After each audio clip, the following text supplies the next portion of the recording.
Episode 38. The Hunter Reacts. The reaction did not come immediately. That was deliberate. Time had learned from the attempt. Speed created load. Overcorrection created fracture. The hunter did not rush. It waited, observing where hesitation clustered, where connection persisted, where silence failed. The hunter was not an entity. It was behavior, a pattern that emerged when time chose defense over optimization. The first sign was narrowing. Choices collapsed sooner. Paths reduced. Options that had existed quietly vanished before they could be considered. People felt guided more strongly, not by messages, but by absence. Routes closed, not with barriers, with irrelevance. A road remained open but led nowhere useful. A train ran but did not stop where it once had. A website loaded but offered fewer links. The hunter did not remove freedom. It removed usefulness. This was more effective. People did not resist. They adapted. At a hospital that had resisted segmentation, patient flow changed overnight. Admissions slowed. Referrals rerouted. Specialists were reassigned. The hospital still operated. It no longer mattered. This was how the hunter reacted. It did not kill. It sidelined. Elsewhere, a hospital that had reduced overlap, limited discussion, and enforced isolation flourished. Outcomes improved. Resources flowed toward it. Time rewarded compliance with relevance. The hunter was not violent. It was selective. A circled individual felt the change before others named it. They noticed that when they considered certain actions, the environment no longer responded. Not with correction, with indifference. They could go. Nothing stopped them, but nothing followed. Actions taken in ignored directions produced no outcome. The hunter had learned a new tactic. Starvation. Where reaction failed, it withdrew attention. This preserved capacity. It also punished persistence. At a university, a student group attempted to continue discussion despite earlier consequences. They met quietly. They avoided large gatherings. They shared ideas cautiously. The hunter observed. It did not intervene. Weeks passed. Then funding disappeared. Not revoked. Redirected. The group dissolved. No death occurred. No removal. Relevance ended. The hunter reacted by removing incentive. At a media outlet, long-form reporting declined further. One journalist continued anyway. Their work was accurate, insightful. It did not spread. Algorithms deprioritized it. Editors stopped assigning follow-ups. The journalist remained employed. They stopped matching. This was worse than removal. Removal created clarity. Irrelevance created doubt. People adjusted behavior faster when ignored than when punished. The hunter learned this. At a municipal level, infrastructure projects that encouraged flow between neighborhoods stalled. Projects that reinforced segmentation accelerated. The city restructured itself. Not physically, functionally. Paths that once intersected drifted apart. The hunter preferred non-interaction. Interaction created load. At a school, students were tracked into narrower streams earlier. Collaboration declined. Individual performance improved. Teachers noticed that group projects triggered instability. They removed them. The system stabilized. Something else vanished. No one named it. The hunter was efficient. It did not need to remove everyone who threatened load. It only needed to make their actions inconsequential. This reduced cost. Death slowed. Removals became rare. Time conserved energy. The circled individual recognized escalation. This was no longer response. It was strategy. The hunter had emerged fully, not as a force that chased, as one that filtered. Anything that increased coordination, connection, or shared uncertainty was filtered out of relevance. The hunter did not chase prey. It altered terrain so prey could not survive. At a hospital in an unstable zone, doctors attempted to coordinate again after earlier losses. They shared information across shifts. They debated openly. Within days, equipment shipments were delayed. Staffing requests denied. Transfer options limited. No message explained this. The system did not need to. The hospital became isolated. Outcomes worsened. Deaths increased. The doctors did not stop talking. They paid the price. The hunter had made its rule clear. At a corporate level, leadership embraced segmentation deliberately. Teams were siloed aggressively. Information was compartmentalized. Cross-team communication required authorization. Efficiency increased. Innovation collapsed. No one protested. Protest required coordination. Coordination was filtered. A circled individual felt fear for the first time. Not personal fear, systemic. Time had learned how to react to threat without exposing itself to overload. The hunter was adaptive. It did not need to crush. It needed to starve. At a residential block, neighbors had once shared meals. After several incidents, they stopped. Doors stayed closed. Deliveries replaced visits. Loneliness increased. Stability followed. The hunter rewarded isolation with safety. At a religious space that had fragmented earlier, a new leader attempted reform. They spoke softly. They avoided rhetoric. They focused on individual practice. Attendance returned. But connection did not. The space functioned. It did not matter. Time allowed it to exist. The hunter was not moral. It did not care what people believed. It cared how beliefs moved. Movement created load. Stasis was safe. At a transportation network, routing algorithms deprioritized paths that increased interaction. People noticed that some journeys became longer but simpler. They accepted this. Complexity was dangerous. Simplicity was safe. The circled individual tested a hypothesis. They attempted to reconnect two previously segmented groups quietly. Not publicly. Through individual conversations. The first conversation occurred. The second stalled. The third did not happen. Schedules misaligned. Messages arrived. Later. Not now. The attempt dissolved. The hunter had detected it. Detection did not require surveillance. It required pattern. The pattern was coordination. The hunter reacted preemptively. This was the difference. Earlier, time had corrected outcomes. Now it prevented them. Prevention required foresight. Foresight had been perfected. The messages from tomorrow had trained the system to anticipate. Now anticipation operated at scale. The hunter was the system's immune response. It did not eliminate infection. It isolated it. At a media network, an executive proposed a return to in-depth discussion to rebuild trust. The proposal passed initial review. Then budgets shifted. Then priorities changed. The proposal died quietly. No explanation followed. The hunter had removed relevance. The circled individual realized something profound. The hunter did not care about truth. It did not care about justice. It did not care about survival. It cared about load. Anything that increased load was hostile. Anything that reduced load was protected. This reframed everything. Acts once considered virtuous were now dangerous. Connection, solidarity, collective meaning, all produced load.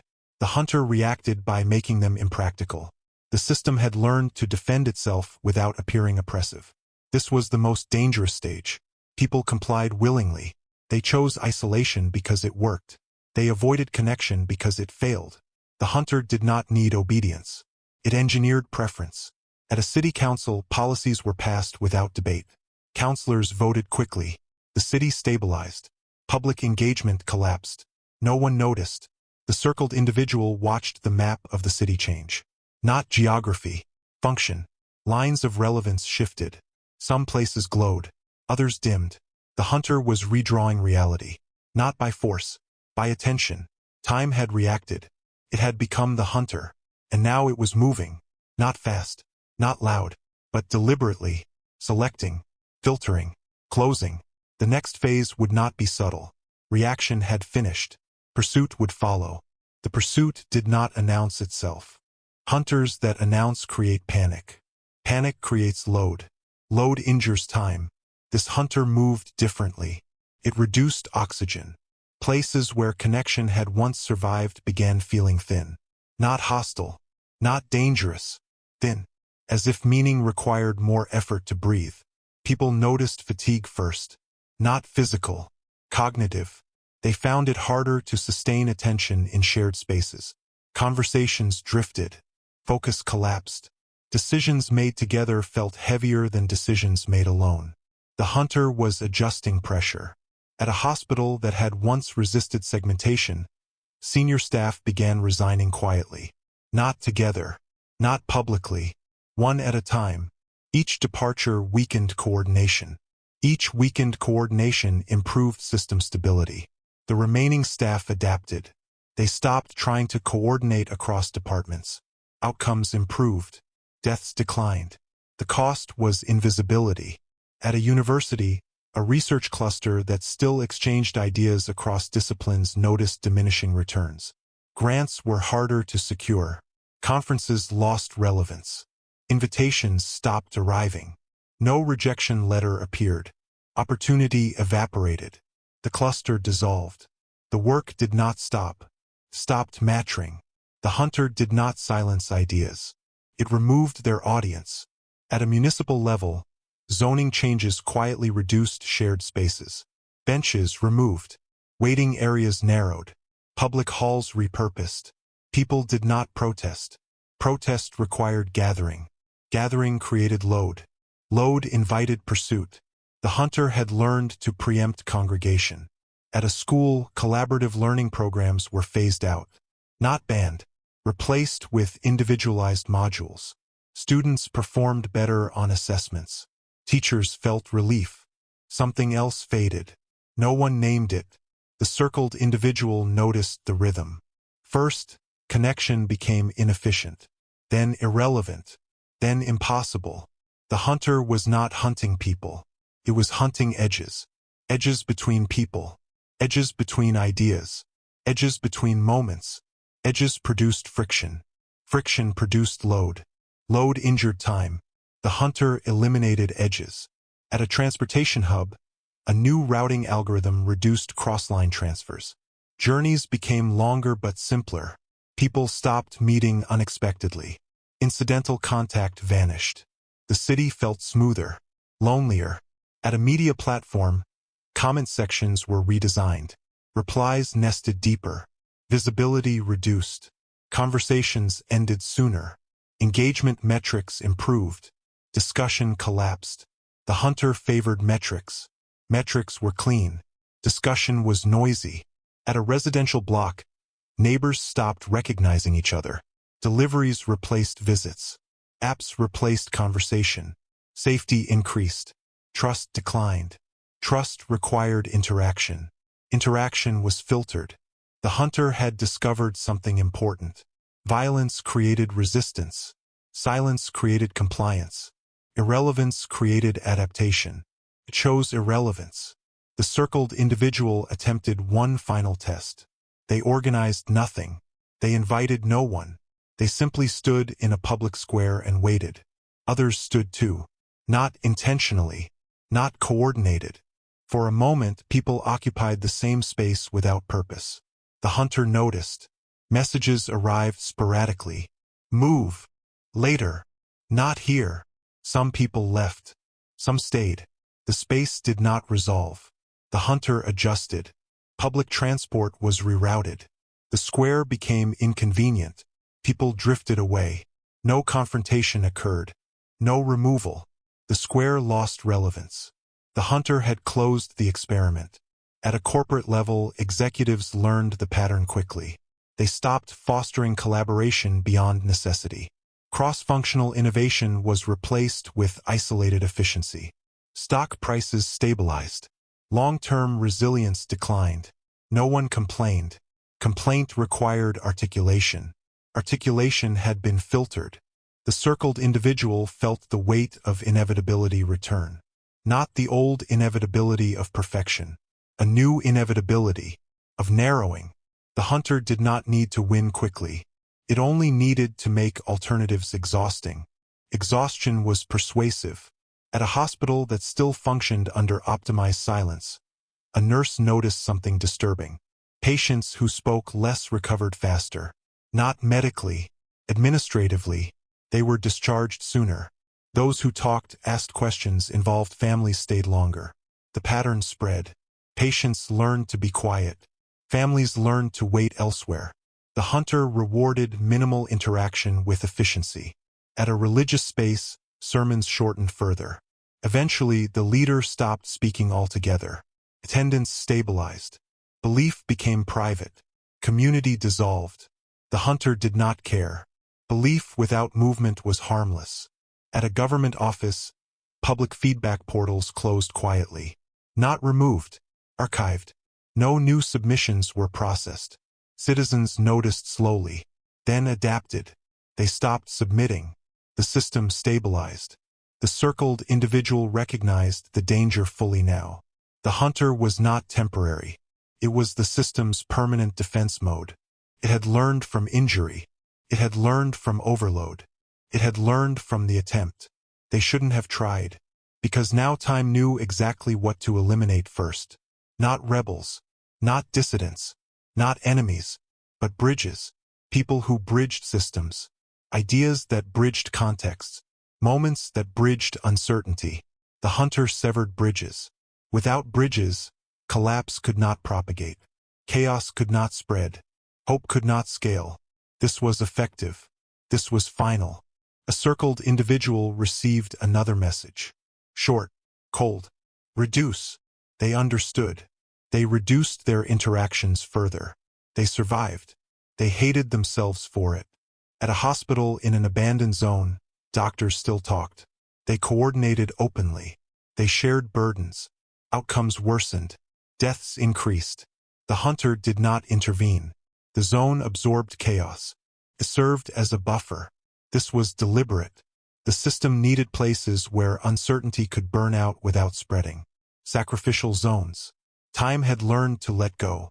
At a city edge, infrastructure decayed faster. Services lagged. People left. Those who stayed learned to live without correction. Life was unpredictable. Sometimes free. Mostly brutal. The hunter protected the core by sacrificing the periphery. No announcement explained this. No policy stated it. The pattern was enough. The circled individual looked across the city and saw it clearly now. A map of relevance. Bright nodes of silence and efficiency. Dark zones of noise and neglect. Between them, nothing connected. Time had reacted. Not with domination. With triage. The attempt had forced it. The attempt had shown time what it could not handle. Now time would never allow that load again.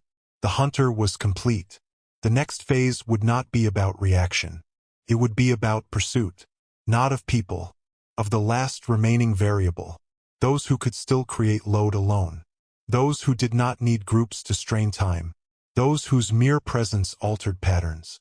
Time would hunt them next. Quietly. Precisely. Without error. The circled individual felt the truth settle. The hunter was no longer learning. It was executing. And execution had only one direction. Forward.